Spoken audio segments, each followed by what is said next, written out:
दीपक चलते रहे जगमगाते रहे, दीपक चलते रहे जगमगाते रहे, मोबिल में हम चला चोर ग्राम वाले याद आते रहे।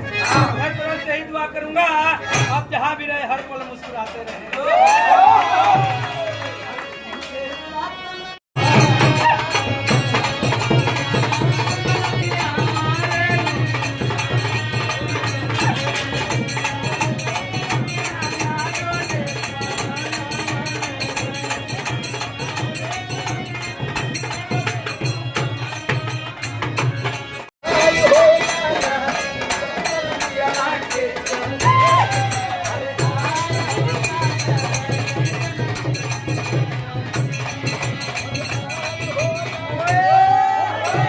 मिसाइल नहीं होता, हर समुद्र में साहिल नहीं होता और हर जहाजों में मिसाइल नहीं होता।